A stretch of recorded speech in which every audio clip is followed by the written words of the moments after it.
بسم اللہ والحمد للہ الصلاۃ والسلام علی ابی القاسم محمد ابن عبداللہ خاتم النبیین۔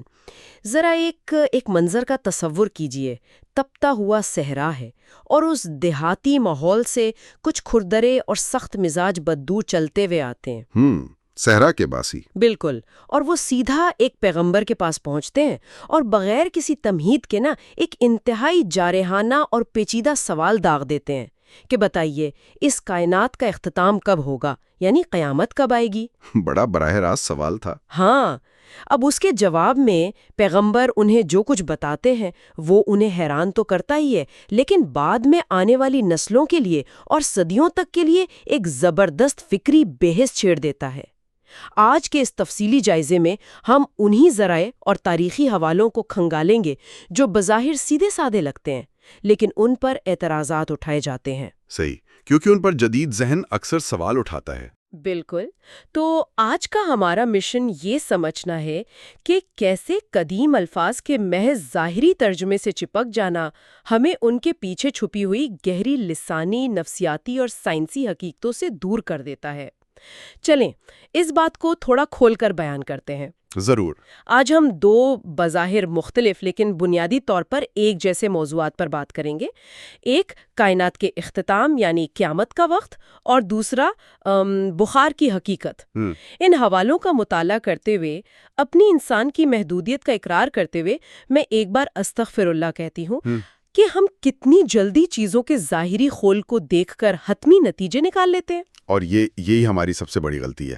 معلومات کے اس دور میں ہم الفاظ کے ظاہری خول سے نکل کر ان کے پس منظر اور سیاق و سباق کو سمجھنا بھول گئے ہیں۔ کانٹیکسٹ بہت ضروری ہے۔ بالکل ضروری ہے۔ یہ ذرائع ہمیں سکھاتے ہیں کہ جب تک ہم کسی واقعے کے کلچر یا زبان کی گہرائی کو نہیں سمجھیں گے، ہم اس کی اصل حکمت تک پہنچ ہی نہیں سکتے۔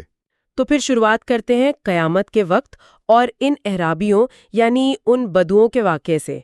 ہمارے ذرائع بتاتے ہیں کہ جب انہوں نے پوچھا کہ قیامت کب آئے گی تو نبی صلی اللہ علیہ وسلم نے وہاں موجود ایک کم عمر لڑکے جو کہ ایک غلام تھا اس کی طرف اشارہ کیا اور اشارہ کر کے فرمایا کہ اگر یہ لڑکا زندہ رہا تو اس کے بوڑھے ہونے سے پہلے ہی تمہاری قیامت آ جائے گی۔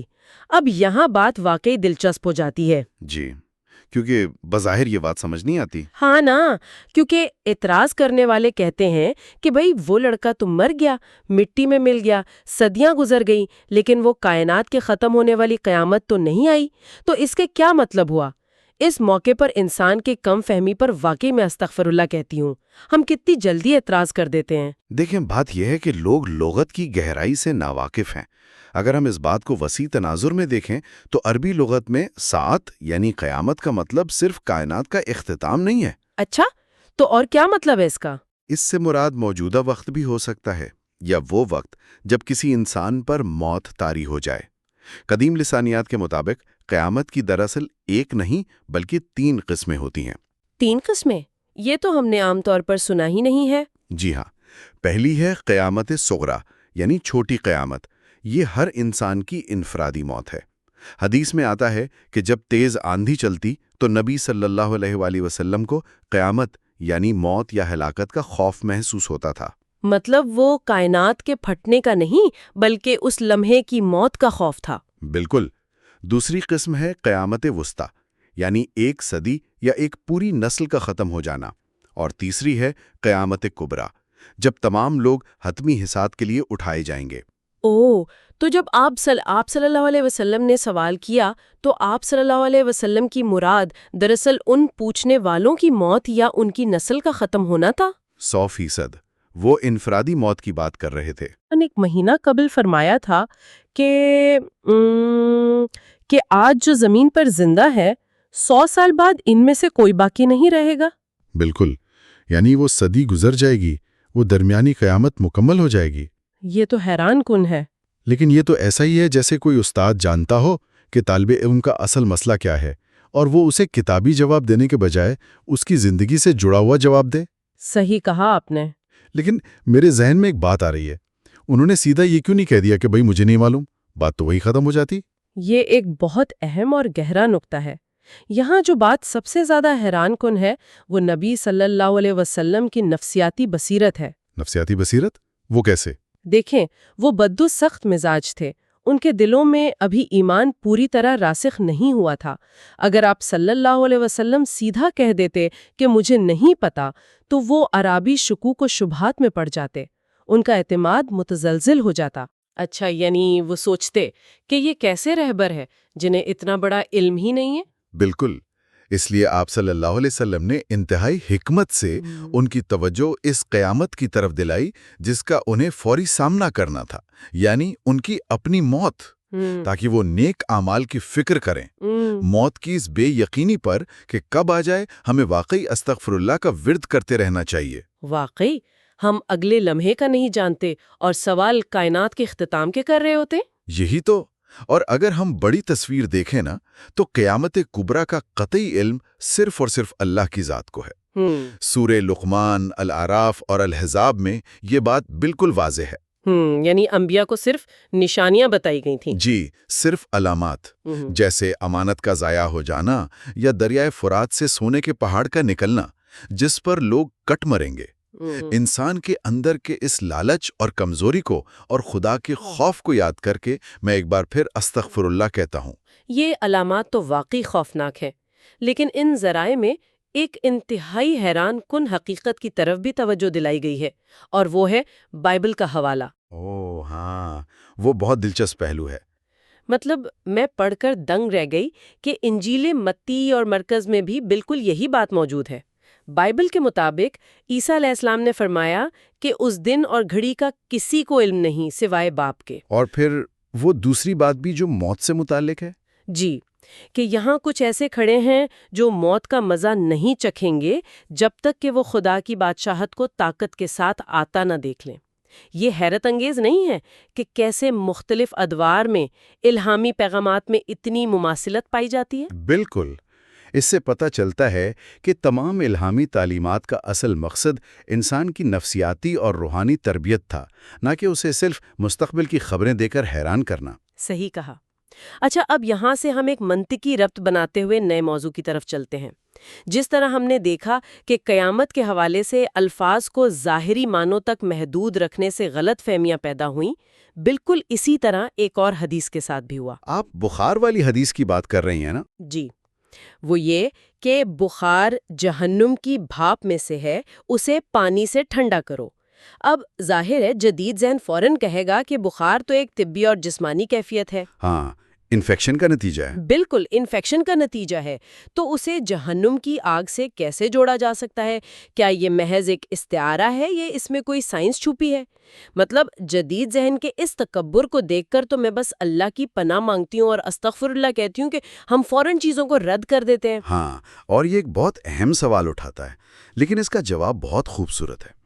اگر ہم لغوی معنی پر غور کریں نا، تو فی اور فور کا مطلب ہے حرارت کا پھیلنا اور جوش مارنا۔ صحیح، یعنی گرمی کا احساس۔ جی، اب اس کا جغرافیائی سیاق و سباق دیکھیں۔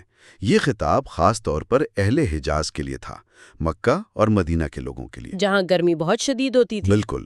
وہاں سورج کی تپش سے ہونے والے بخار، جسے ہم آج ہیٹ سٹروک کہتے ہیں، وہ عام تھے، اور اس شدید بخار کا اس دور میں بہترین اور فوری علاج ٹھنڈا پانی پینا اور اس سے غسل کرنا ہی تھا۔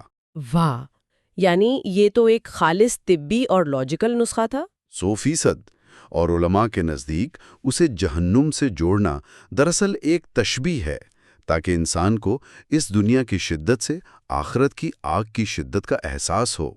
ایک یاد دہانی کے طور پر۔ جی، قرآن بھی ہمیں بتاتا ہے کہ دنیا کی آگ مسافروں کے لیے فائدہ مند بھی ہے اور جہنم کی یاد دہانی بھی، حالانکہ دنیا کی آگ جہنم کا صرف 17واں حصہ ہے۔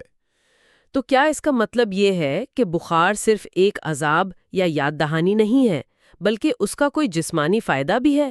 کیونکہ ہم تو بخار کو صرف ایک تکلیف سمجھتے ہیں۔ گناہوں اور ان عذابوں کے تصور پر تو انسان کانپ جاتا ہے۔ مطلب میں تو بس استغفر اللہ ہی کہہ سکتی ہوں کہ ہم کتنے گناہ گار ہیں۔ دیکھیں، یہی تو اصل حکمت چھپی ہے۔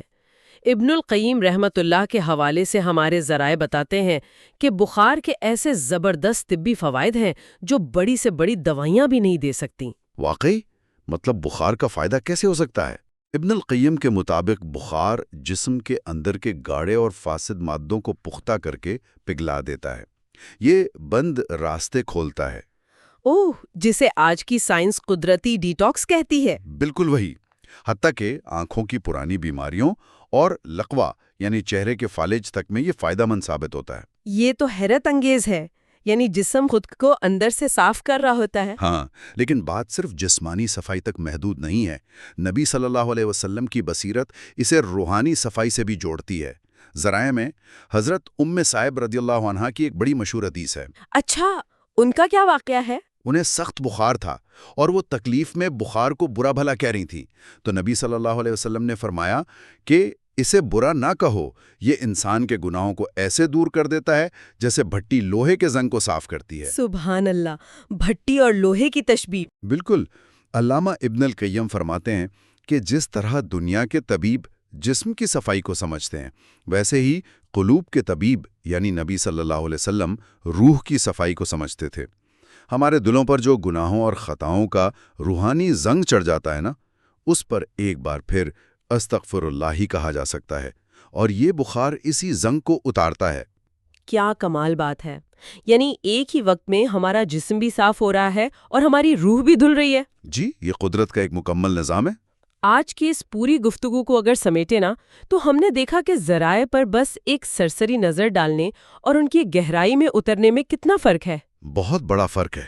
الفاظ کے صرف ظاہری مطلب کو پکڑ لینے سے ہی سارے اعتراضات جنم لیتے ہیں، لیکن جب ہم ان کے لغوی، تاریخی اور نفسیاتی پس منظر کو سمجھتے ہیں تو وہ اعتراضات غائب ہو جاتے ہیں اور وہ باتیں حکمت کے موتی بن جاتی ہیں۔ بالکل صحیح خلاصہ کیا آپ نے۔ اور جاتے جاتے سننے والوں کے لیے میں ایک سوال چھوڑنا چاہوں گی۔